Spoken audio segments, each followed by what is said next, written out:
Magandang araw mga kabarya. PH Collection nga po pala. Kung mahilig kayo sa pagkolekta ng mga coins mula sa iba't ibang bansa, abay siguradong magugustuhan nyo ang topic natin ngayon. Tara't tuklasin ang makukulay at makasaysayang kwento ng mga barya mula sa Hong Kong.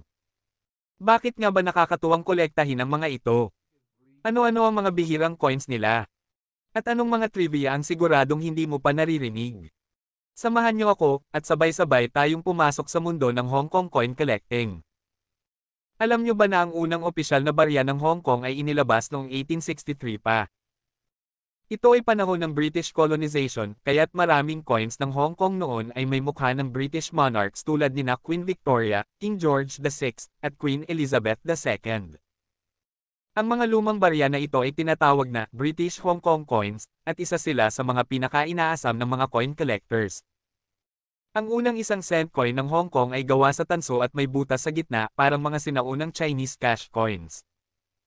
Ang ilan sa mga coin designs ay may Chinese at English inscriptions, nagpapakita ng multicultural identity ng Hong Kong. Bakit nga ba magandang kolektahin ang mga Hong Kong coins? Isa. Makasaysayan dahil sa transition ng Hong Kong mula sa British colony papuntang Chinese Special Administrative Region noong 1997, makikita mo sa coins ang evolution ng kasaysayan ng lugar. Dalawa. Unique designs mula sa mukha ng Queen hanggang sa bulaklak na bowenia, ang pambansang bulaklak ng Hong Kong. Simula 1993, pinalitan na nila ang mukha ng monarch at ginawang bowenia flower design ang bagong coin face. Tatlo. Value appreciation. May ilang Hong Kong coins na tumataas ang halaga sa merkado. Halimbawa, ang 1971 50 cents coin na may error ay umaabot ng mahigit sa 1,000 piso sa collector's market. 4. Accessibility. Madali silang makita, lalo na kung may kamag-anak ka o OFW sa Hong Kong. Minsan, napupunta lang sila sa alkansya nang hindi mo alam na rare pala. Ngayon naman, alamin natin ang ilan sa mga pinaka-interesanting coins ng Hong Kong na dapat mong bantayan. 1866 Hong Kong $1 silver coin. Isa sa mga pinakauna at pinaka-rare. Ang halaga nito sa auction ay umaabot sa libo-libong piso. 1978 50 cents coin, no pearl, variety. May ilang 50 cents na coin na walang pearl sa ilalim ng korona ng Queen. Rare ito at mataas ang value. 1993 Bowenia Series First Issue. Ito ang unang release ng bagong disenyo matapos ang British era. Historical at collectible. May mga Hong Kong coins na may error strikes, kagaya ng off-center o double strike na mas mataas ang value. Ang Hong Kong ay hindi gumamit ng sariling paper money noon. Ang mga bangko ang nagpiprint ng kanilang banknotes. Pero ang barya, galing mismo sa gobyerno, kaya mas iconic at standardized ang design nila.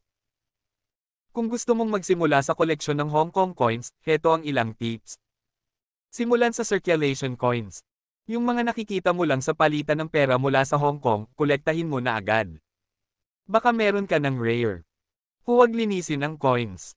Para sa mga coin collectors, ang patina o natural na pagkaluma ng coins ay dagdag value. Mag-research at sumali sa coin collecting groups. Maraming collectors sa Facebook at online forums ang nagbibigay ng impormasyon at bentahan. Tanungin ang OFW o mga kaibigan sa Hong Kong. Baka may mga lumang barya silang hindi na ginagamit perfect sa iyong collection. Ayan mga kabarya, napakaraming dahilan kung bakit napakaganda at nakakatuwang kolektahin ang mga Hong Kong coins. Mula sa makulay na kasaysayan, unique na disenyo, hanggang sa rare at valuable na piraso, siguradong sulit ang bawat coin na makukuha mo. Anong coin ang pinaka-nagustuhan mo? Meron ka bang Hong Kong coin sa bahay? Ay comment mo lang sa baba at pag-usapan natin.